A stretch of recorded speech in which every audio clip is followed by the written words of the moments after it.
BMC चुनाव से पहले एमआईएम को बहुत बड़ी कामयाबी मिली। जी हां, आपको बता दें कि इस फोटो में जो दिख रहे एक तरफ मुंब्रा विधायक जितेंद्र आव्हाड और दूसरी तरफ यूनुस शेख और उनकी बेटी साहिर शेख हैं।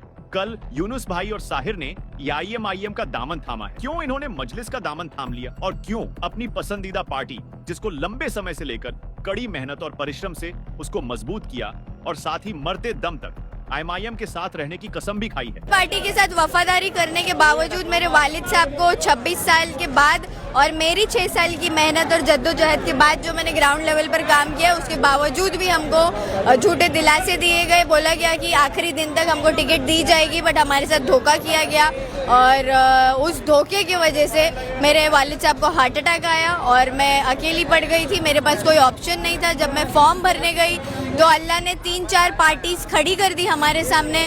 एमआईएम मेरा फॉर्म लेके खड़ी थी, कांग्रेस मेरा फॉर्म लेके खड़ी थी और कई सारी दूसरी पार्टीज खड़ी थी। वो चाह रहे थे कि हमारे जैसा कैंडिडेट उनकी पार्टी में प्रवेश करे और ये अल्लाह की तरफ से एक तोहफा था एमआईएम की। मुझे अल्लाह ने सामने 3 पार्टी खड़ी रख के ये ऑप्शन अल्लाह ने चूज करने का मौका दिया कि साहर तू चूज कर कि तू किस पार्टी में जाना चाहती है। तो मैंने एमआईएम का हाथ थामा है उस वजह से। रीजन क्या है, जब और पार्टियां भी थी, रीजन क्या है एमआईएम को चुनने का? क्योंकि बार बार इस पर आरोप लगता है, कोई कहता बी टीम है, कोई कहता कि यहाँ बीजेपी आ जाएगी अगर आप इनको वोट देंगे। तो इन सब चीजों को देखते इसीलिए लगता है क्योंकि एमआईएम में सारे शेर है और शेर इसीलिए क्योंकि अल्लाह के सिवा किसी से नहीं डरते। तो दूसरे जो लोग हैं उनको इंसानों का खौफ होने की वजह से वो हमसे डरते हैं, एमआईएम वालों से डरते हैं। तो इसीलिए झूठे इल्जाम और झूठे बात निकाल कर और प्रोपेगेंडा क्रिएट कर कर एक पार्टी को डाउनग्रेड करने की कोशिश करते हैं, जबकि ये रियलिटी नहीं है। अगर आप हैदराबाद जाए और एमआईएम का काम देखें तो माशाल्लाह एमआईएम ने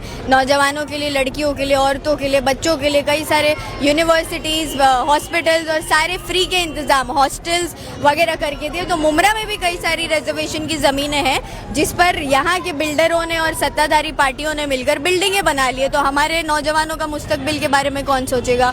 तो एमआईएम पार्टी अगर हैदराबाद में सोच सकती है तो मेरी अल्लाह की ज़ात से उम्मीद थी कि एमआईएम पार्टी मुमरा में भी ये काम करने की काबिलियत रखती है और इंशाल्लाह हम करेंगे ज़रूर। इम्तियाज जलील साहब अभी आए हैं, वो जनसभा को संबोधित करके गए हैं।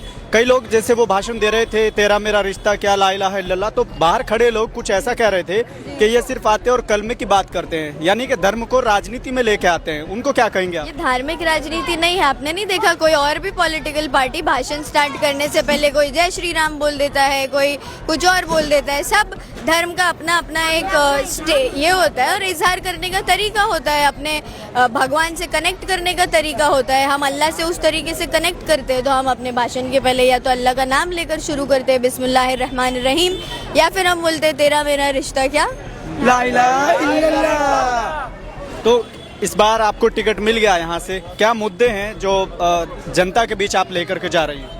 मुद्दे आपको इंशाल्लाह ये कैंपेनिंग के पीरियड में मिलेंगे। बहुत बहुत शुक्रिया आप लोगों का कि आपने हमारा सभा कवर किया।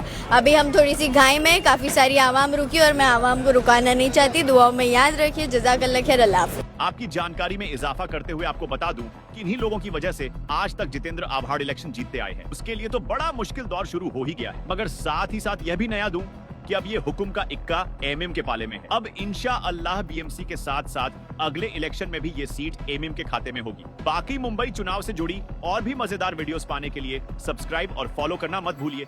धन्यवाद।